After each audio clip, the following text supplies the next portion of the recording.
What's up, YouTube? Welcome back to part 3 of our building a combat patrol mini-series here. So in the last video, we decided that we liked Gorgon. What Gorgon does is the whole army gets to reroll wound rolls of 1 in the fight phase. The Warlord gets to roll a d6 at the end of each fight phase, and on a 4+ deals 1 mortal wound to a unit within 1 inch of it. So basically while it's in close combat. And lastly, the Gorgon relic says that after the model suffers 1 wound, it gains +1 to its toughness, which is actually pretty key, as you're going to see here once we dive into some armies. Real quick here, once again, want to take the time to thank everybody who's supporting the channel. If you'd like to go ahead and also throw in your support and show some love, we'd really appreciate it if you hit that subscribe button down there at the bottom. I'm not going to drone on, but we're trying to get to 100 subs on the channel here, and as kind of a milestone, we'll have a special giveaway that we're going to be doing when we hit 100 subs. We really appreciate all your support. Thank you from Salty Island Games to all the people out there. Alright, so jumping back into the video here, as you can see, we have our GW40K app, and you can actually take a look and see if you guys haven't seen the app in its current state. One of the things it has down here is Battleforge, and as you can see, you can use it to create army lists. It's got an army builder built into it. So we're going to create a new, here we go, unnamed army. Tyranids. Army notes. So we're just going to make a combat patrol. Alright. So you get to choose your faction, right? It's the usual factions. I'm going to choose Tyranids. Mission type. You can play it as Eternal War or Grand Tournament. It really doesn't matter if you're playing casually, but if you are playing GT, you get a few other like additional things they do track. Army size. So the one thing that I don't care about in this particular thing is you can't tell it what army size you're playing, and the reason is for the purpose of GW. As you play at certain size, it does restrict the number of detachments that you can have. So what I recommend is just pick whatever size for however many detachments to click. Basically go one size up from whatever point you're going to play. So if you're going to play 1500, just pick the 2000 point list and only like build 1500 points. You know, it's pretty simple. You know how to build lists. Or if you don't, that's how you should build lists. In our case, we're going to play Combat Patrol. Makes it nice and easy. 500 points, and it makes note that it gives us 3 command points. Alright, here we go. Alright. Now, once you get into the army, you can see that you've got a few options here, right? It'll show you your detachments, it'll show you your units, it'll show you how many points you've spent and how many command points you've spent up to this point. So the first thing you need to do is add a detachment. So the detachments here will be all the different army compositions that you can choose from. As you play larger games, there's a lot of different detachments. Rather than bog you down for now, we're going to stick to the one that matters to us, which is the patrol detachment, which you will use in combat patrol. As you can see, it's got a few things specifically. The first one here is it costs 2 command points to purchase this detachment, but if your warlord is part of it, it will refund those command points. So as you play larger games, it will cost you more command points to field more detachments. The first one though is traditionally always free. It also has what units you can select. So this skull is your HQ, this triangle is your troop, then you have this elite, which is the cross, lightning bolt for fast, the explosion is heavy, and this would be flyers. If it's colored in, like this skull here, that is a required field. So you have to field 1 HQ, and you have to field 1 troop. And you have the option to take a second HQ, a second or third troop, and then 2 of each other one. Obviously, at 500 points, you don't have nearly enough points to field that many units, but it kind of gives you an idea of what you can do in terms of flexibility. So a perfect example was our Iron Warriors list, where we fielded 2 of the giant demon engines, and so we basically filled up 2 of the heavy slots as appropriate for the Iron Warriors. Alright, once you choose the faction, it'll ask you, like, do you want to play Genestealer Cult? Are you playing Brood Brothers? Or are you playing Tyranids? Obviously, we're playing Tyranids. So, there we go. Now we've got the detachment in there. And you can see we need to fill these yellow slots here. These white ones are optional. And it's going to ask us what our Hive fleet is. So, as we chose in the last video, we're going to do Gorgon. There you go. And now it's got the rules for Gorgon loaded in. Alright. So now let's go ahead and add some units. So once you click into the detachment, so you've got to go into the detachment. This way, if you have multiple detachments, you can choose what units are going into what detachment. It does make a difference as you kind of learn to play the game. But for now, again, we'll keep it simple. Single detachment, combat patrol. So let's go ahead and pick some units, which is kind of the fun part here. Alright, so the app will list all the points. It'll show you a nice little picture of what it got. And it does sort it by type. So we've got the HQs, elites, troops, and then goes on such on and so forth. Alright, if you're wondering about power level, so you can find this. If you click on a unit, right, which is a little bit frustrating. You have to click on the unit first. It'll put it into the list. Once you put it into the list, if you click on it here, it'll give you the stat line. So you can see. And if you click on this image up at the top, it'll give you the full stat line. So as you can see with the Hive Tyrant, this is one of those models that has a decreasing profile. It's a monstrous creature, so it kind of works like a vehicle. As it takes more wounds, it starts to deteriorate and get weaker. It does start with... How many wounds? How many wounds do you get? 12. There you go. Got 12 wounds. Once it gets below 7, it starts to get noticeably weaker. The important thing, though, is it is toughness 7 naturally. So the +1 to toughness after it takes a wound will bump it up to toughness 8. And that's pretty significant. That's it's doubling the toughness of bolters and a lot of small arms fire, which will really keep it protected and kind of a big deal. I kind of feel like a Hive Tyrant is pretty key to the army. It does cost 9 power out of our 25 power, which is a big chunk.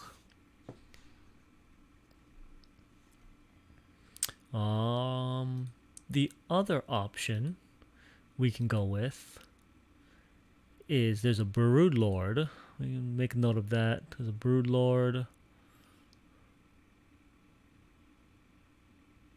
Let's click a few things and we'll see. You can click as many things as you want. It really doesn't matter. The hell is a Neurothrope? Alright, here we go. Let's start taking a look at this. Brood Lord. Alright, it's like 7 power level. It's not nearly as cheap as I thought it was. It's only got Rending Claws. I don't think this will work with the relic that we want to take. Oh no, it will. It will work with the relic. It's not a weapon, that's why. So this is why I like Warlord traits that aren't weapons, because your model needs to be able to take the weapon to use said relic version of the weapon. Let's take a quick glance at its rules. You can add 1 to hit rolls in the fight phase. Oh, for Genestealers. 5 up invuln. Shadows of the Warp. It messes with Psychers. It can charge even if it advanced. This is nice. It is a Synapse creature. So here's the way Synapse works. Units automatically pass morale tests if they're within 12 inches of any friendly Hive fleet with this ability. There is a secondary ability that does not list on this one, but I will show you when we get to it here the downside to the whole Synapse mechanic. It is a Genestealer. It is a Psyker. So I get 1 psychic power and I can deny 1 psychic power. Alright, alright. 6 wounds, 6 attacks. Toughness 5. Maybe toughness 6 after it takes a wound. Alright. What's a Neurothrope? Oh, it's the big brain, floating brain bug thing. It is power level 5. It's a psyker. Does have synapse. Has a 3-up invulnerable save, which is actually pretty nice. It has 5 wounds, which is terrible. Toughness 4, which is also not very good. Alright, I'm not really feeling that. Plus, it kind of goes against our close combat plan. Tervagon. Oh, this is the giant, like, bloated bug thing that, like, vomits other bugs, right? 14 wounds. That's nice. Toughness 8. So it goes with toughness 9, which is a little overkill. The even numbers are a little better than the odd, in my opinion. 3 attacks. Alright, not great at attacking. Got these big talons. Got crushing claws. Alright. Adds 1 to the distance it can move when it advances and charges. Any wound roll of 6 in the fight phase. Oh, the thing to also note, when you're playing power level, all these point upgrades are basically free. So just take them. Take them all. Is it a little cheesy? Sometimes. Some armies are a little more upgrade heavy, and getting them for free is a little unbalancing. But honestly, in the grand scheme of things, no. It does not make as big of a deal as you think it is. If you really are that concerned about game balance, which I would recommend, generally when you're starting out, don't worry too much about it.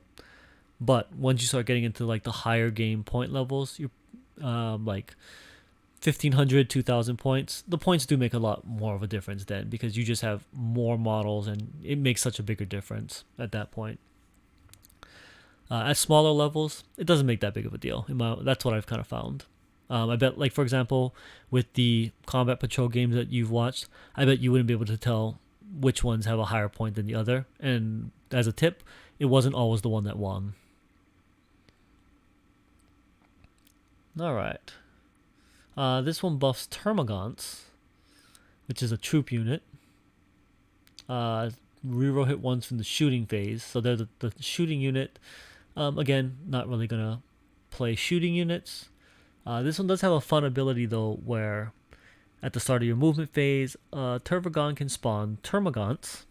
If it does so, add a new unit of 10 Termagants to your army, set it up on the battlefield.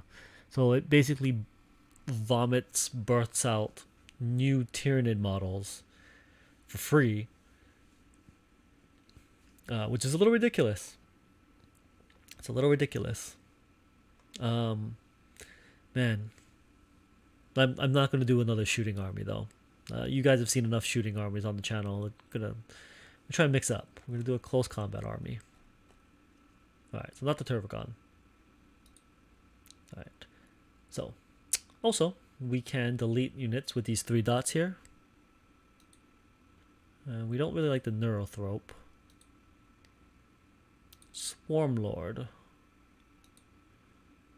Alright. I'm liking the look of this guy so far. He's got hands with swords, and he's got a sword on his head. So far, so good. 6 attacks, 12 wounds, toughness 7, which again bumps to toughness 8, so that's pretty key. He's 14 power, which is more than half my army. Wow, that's I mean, I could play the Swarmlord, and basically I'm just playing Swarmlord versus the other army. I'm unfortunately at that point, every gun will shoot the Swarmlord. At 12 wounds, I don't think it could survive.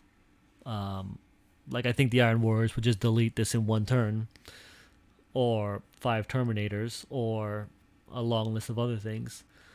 This will definitely be better in a larger point game where you have multiple big models to distract your opponent with, forcing them to make choices about where they're focusing their guns.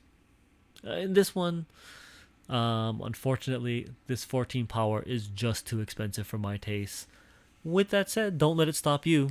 If you want to play the one really expensive model, and you just think the Swarmlord looks the sweetness, because honestly, look at this dude. This guy is ridiculous. He's got a sword on his head. And sword. He's got 4 swords, 1 in each hand, sword on his head, he's got little tiny claws in his chest, and some pointy teeth. This is a fantastic model. Actually, I'm not gonna rule it out, but it's probably not gonna happen. Tyranid Prime. What is this? Alright, this is like a baby version of all of the above. Tough 5, 6 wounds, 4 attacks, but it is a very, very cost-effective 5 power, which is actually pretty nice. Got bone swords. Okay, so we've got choices here. Probably not the Broodlord. Not feeling the Gene Stealer. Okay. So, the Swarmlord is if we're going all in on one model. One really sweet model. If I play that, I can paint one really sweet looking Swarmlord, and it'll just look great on the table. Probably not win any games, but it will look cool. I could play the Hive Tyrant, which is pretty traditional. I believe the Hive Tyrant can also get wings, which is a plus. Lastly, I could do the Tyranid Prime, which is our discount version, but it does save us points for other models. So that's a great start. Alright, let's look at troops. What are troops? Because we need a troop. Alright, not playing Brood Brothers Infantry Squad, we're playing Tyranids, we're not playing Gene Stealers, we kind of gave that up. We've got Hormagaunts, I'm going to add that. Ripper Swarms, Tervagons, and Warriors. Alright. So, let's see here. Hormagaunts. Alright. Okay, there's no picture. I don't know why. But Hormagaunts are... Tell you what, let's go ahead and get a picture. Hold up here. Oh, there you go. So, for those of you wondering, these are Hormagaunts. You get a lot of them. They've got pointy hands. They've got teeth. They're going to pretty much do exactly what you think they're going to do. They're going to run on up and start like poking people with their little pointy hands. 6 point per model. 3 power level for 10. 3 more power level if I go up to 20. That's 6 power. That's like dirt cheap. That's actually, I mean, maybe except for like the Orc Gretchen unit. And honestly, like, these Hormagaunts could probably murder those Orc Gretchen. Strength 3 is not very good. Toughness 3 is not very good. 1 wound, obviously it's going to die. 2 attacks, which is pretty good. Tyranids are not known for their leadership, being leadership 5, but that's where the Synapse rule comes into play. They get no save though. 6+ save. Rerolling wound rolls of 1 in the fight phase though is where it's at. Let's see. Toxin sacs or adrenal glands, so obviously take them both. You get +1 when it moves and charges. Any wound roll of 6 in the fight phase causes 1 additional damage. That's actually nice. Whenever this unit piles and consolidates, it moves up to 6. Pretty good. If it contains 20 or more models, you can reroll wound rolls of 1 when it fights, which we don't have to worry about because we already reroll wound rolls of 1 in the fight phase. This also doesn't stack, so doesn't matter. But we can keep smaller units rather than having one big blob of 20, which the benefit of having that smaller unit, as you saw with some of the other bat reps, is if you pour a lot of gunfire into one unit, you can just focus fire a unit down. Whereas with 2 separate units, I mean, the worst they can do is 10 wounds, right? Okay, here we go. Here's the shit side of Synapse. Instinctive behavior. Unless a Hive Fleet unit with this ability is within 24 inches of another Hive Fleet Synapse unit, so you gotta have a big guy next to these little guys to keep them in check, you must subtract 1 for any hit rolls made for it when shooting any target other than the nearest visible enemy unit. You must subtract 2 from all its charge rolls if it declares a charge against a unit other than the nearest enemy unit. The first one obviously not a problem, but as you can see with some of the shooting units, it is a problem, especially if your opponent is smart and puts some throwaway unit out in front and the juicy unit in the back. and you want to shoot the juicy unit, and your models are just too dumb to target the smart unit, so there's a charge. That's the thing; they're just too dumb. Or with charging, you can put like a throwaway spawn as the closest enemy unit, and then you have like the juicy like unit controlling an objective a few inches back from it. If you want to charge the unit to clear it off the objective, because there's this retard spawn like minusculely closer to these units, they want to charge the spawn, and if you try to make them not, you're going to subtract 2 from the charge roll. If you miss the charge, you just wasted it. It's dumb. This is a terrible flavor ability. I hope they get rid of this and they make it where if you're in range of a synapse, like, it adds 2 if they charge the nearest enemy unit, rather than penalizing you 2 for charging anyone but nearest enemy unit. It just gives you a better feel where it rewards you for playing narratively as opposed to punishing you for not playing how they narratively want to play. So that's my rant on Synapse. As you can see, that's why the benefit of not taking the penalty for not following Synapse, kind of a big deal on that one trait for that one army. Alright. Ripper Swarms. Ripper Swarms are the absolute Gretchen. You get 3 Ripper Swarms, 2 power, 3 wounds, 4 attacks. So a unit basically gives you 9 wounds and 12 attacks. Which isn't bad. Isn't bad at all. Strength 3, tough 3, so they're the same. Save is 6+, leadership 4. No one cares about that leadership because of Synapse. Hits on 5s. That's kind of garbage. Oh, we didn't look at the other one. Hold up, real quick. Hits on 4s. That's also garbage. God. I don't know about how I feel about these hitting on 4s and 5s nonsense. Do you have any other abilities? Probably not. Burrowers. Start them on the ground. Basically, they can deep strike. And instinctive behavior. Yep. Okay. Tervagons, they're the shooty versions of a Hormagaunt. They have 1 less attack. Still hitting on 4s. Still power level 3 for 10. It's got a gun. That's the difference. So you're trading one of your close combat attacks for the ability to shoot a gun. This is basically a shit old bolter with assault. This is 12-inch range, so it's a really shit bolter. This is assault 3 at 18. Costs you points, but obviously it doesn't. This is a pistol. Alright. Any model can replace the flesh borer with a devourer or a spine fist. Okay, good. And you can have toxin sacks, which again, toxin sacks really benefit in close combat.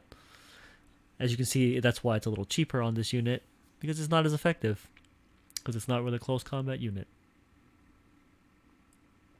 Yep. 20 or more models, re-rolling, and the shit instinctive behavior rule. Okay. Alright, we're not going to play Tervagons. If I was playing a fleet that buffed shooting, I probably would take Tervagons and take that one HQ that vomits out more Tervagons. But not the plan. That's not what we're doing here. Alright, Warriors. Now, Warriors are the opposite. Like I mentioned, if you want to play big stompy monsters, Warriors are where your troops are at. Melee combat, 3+ to hit, 3 wounds, strength 4, tough 4, 3 attacks, 4+ save, units of 3, 4 power. Alright, you got some weapon options. It's armed with pair of scything talons and a devourer. Okay. You get a barbed strangler, you get bone swords, the death spitter, Devourer. Oh, Death Spitter's not bad. Salt 3. Strength 5. On a troop choice, that's pretty good. What's his? Here we go. Lash Whip and Bone Sword. The bearer is slain. In the fight phase before it's made its attacks, leave it where it is. When its unit is chosen to fight, the bearer can do so as normal before being removed from the battlefield.